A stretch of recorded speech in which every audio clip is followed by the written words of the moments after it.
నేను వీడియోస్ చేస్తూ ఉంటే నా వీడియోస్ కొంతమంది చూసి నన్ను ఎగతాళి చేస్తూ ఉంటారు. అబ్బా వీడియోస్ తీస్తున్నావు ఫేమస్ అయిపోదామనేనా, నీ వల్ల కాదులే, నువ్వు ఫేమస్ అవ్వడము ఈజీ అనుకుంటున్నావా, నీకెవరు చేస్తారు లైక్లు, నిన్ను ఎవరు ఫాలో అవుతారులే అని అంటుంటారు.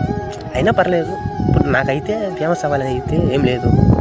నాకు యాక్టింగ్ అంటే కొంచెం ఇష్టం కాబట్టి ఏదో ఒక వీడియో తీసుకుంటూ ఉంటా నా తృప్తి కోసం, అంతేగాని ఫేమస్ అవ్వాలైతే ఏం లేదు. రెండోది, నాకంటూ ఒక పని వచ్చు, ఆ దేవుడి దయ వల్ల ఆ పని చేసుకుంటూ నా సొంత కాలంతో నేను నిలబడి నా ఫ్యామిలీని పోషించుకుంటూ ఉంటున్నా. ఆ దేవుడి దయ ఉన్నంత వరకు ఒకరి మీద ఆధారపడలేదు, ఆ దేవుడి దయ ఉంటే ఒకరి మీద ఆధారపడను కూడా. వీడియోస్ అంటే నాకేదో టైంపాస్ తీసుకుంటూ ఉంటా, ఇష్టం ఉంటే లైక్ చేస్తారు. నాకంటూ ఒక యూట్యూబ్ ఛానల్ కూడా ఉంది, ఈ వీడియోస్ అన్నీ దాంట్లో పెడుతుంటా, ఇష్టం ఉంటే సబ్స్క్రైబ్ చేస్తారు. ఇంకా అంతా ఆ దేవుడి దయ, చూస్తున్న ప్రజల దయ, అంతేగాని నాదేముంది గొప్పతనం.